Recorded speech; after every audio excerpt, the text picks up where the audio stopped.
নমস্কার বন্ধুরা, আমি চ্যাংড়াবান্ধা 0 পয়েন্ট থেকে সাগর বলছিলাম। তো ব্যাপারটা হলো এটাই যে আমাদের চ্যাংড়াবান্ধা আজ সকালে মোটামুটি 10টার দিকে এক বাংলাদেশি প্যাসেঞ্জার আমাদের ইন্ডিয়াতে আসেন।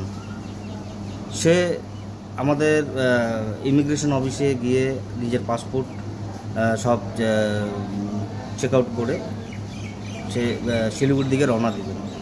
তার আগেই আমাদের যেখানে চেক হয়, ব্যাগ চেক ইন হয়, সেখান থেকে বেরিয়ে বাইরে এসে আমাদের ইন্ডিয়ার বলে যে আমাদের ইন্ডিয়া বালের দেশ, এই কারণে তাকে আমরা আবার বাংলাদেশে পাঠিয়ে দিলাম। তো অবশ্যই তাকে আমরা দেখাবো, দেখতে থাকি।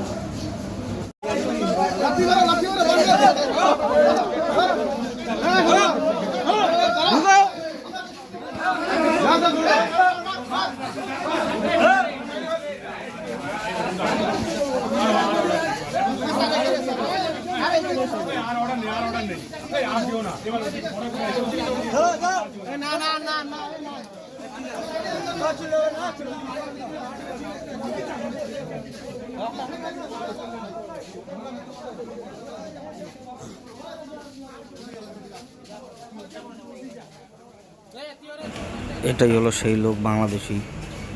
এই যে আমাদের থানার বড়বাবুর সামনে দাঁড়িয়ে আছে। তাকে ইন্ডিয়া থেকে আমরা ছেড়ে দিচ্ছি, কেন কি আমাদের ইন্ডিয়ান পুলিশ খুবই ভালো। সে বাংলাদেশি হতে পারে, কিন্তু সে বুঝলো না আমাদের ইন্ডিয়ার ব্যাপারটা কী। তাকে যে ছেড়ে দিচ্ছি আমরা, এটাই তার জন্য যথেষ্ট। এই মাওবাদী উগ্রবাদীটাকে আমরা আবার বাংলাদেশে ইম্পোর্ট করে দিচ্ছি, মানে এক্সপোর্ট করে দিচ্ছি না, ইম্পোর্ট করে দিচ্ছি বাংলাদেশে। যেখান থেকে আসছিল সেখান থেকেই আবার দিয়ে দিচ্ছি। ঠিক আছে, এটাই হলো আমাদের উগ্রবাদী। এই যে দেখেন, এই যে